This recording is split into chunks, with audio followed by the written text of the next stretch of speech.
73%, ça m'inspire qu'il y a une inquiétude forte. Ça m'inspire aussi un sentiment d'être très positif. Pourquoi? Parce que ça veut dire que finalement, il y a une prise de conscience forte, une prise de conscience collective, une prise de conscience massive et globale. C'est un vrai appel car aujourd'hui la nature il est au centre des Moët & Chandon. La nature c'est notre savoir-faire. La nature c'est aujourd'hui la source de notre produit. C'est aussi notre patrimoine. Donc on se doit de les préserver et on doit les préserver en agissant sur des mesures très concrètes. Préserver la nature pour nous, ce n'est plus une ambition. Préserver la nature, c'est un devoir, c'est une responsabilité. On n'a pas besoin d'être seul. Je pense que je crois toujours à vraiment la force d'agir en collectivité, mais ça vraiment demande des CEO des entreprises aujourd'hui d'être très forts sur les engagements et d'être très responsables et de délivrer vraiment des résultats. Je pense qu'on peut avoir des mots, on peut avoir des convictions très fortes, mais aujourd'hui il s'agit vraiment d'être en mesure de montrer qu'on a des résultats concrets. Il s'agit aussi d'être en mesure de prouver qu'on investit pour faire vraiment des transformations pour la préservation de la nature, de l'écosystème et pour contribuer à une meilleure société.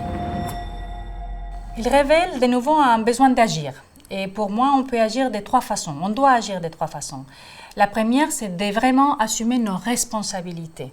La deuxième, c'est de vraiment communiquer de façon très transparente aux consommateurs ce qu'il y a derrière nos produits champenois.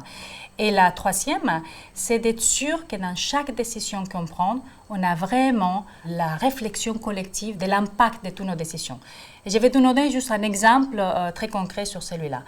Chez Moët & Chandon, depuis 2014, on a décidé d'avoir la double certification des viticultures durables et des hautes valeurs environnementales.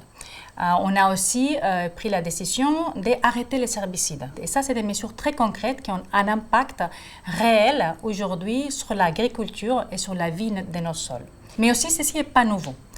Car chez Moët & Chandon, déjà en 1900, on avait un autre problème. L'agriculture, c'est toujours s'adapter à la nature, à ce qui évolue.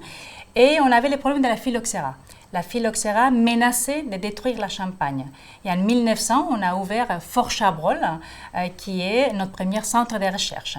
Et 120 ans après aujourd'hui, on a le plaisir d'ouvrir dans quelques mois notre nouveau centre de recherche de R&D à Épernay. Il va s'occuper de continuer à développer les matériels végétaux qui vont nous aider à nous adapter au changement climatique.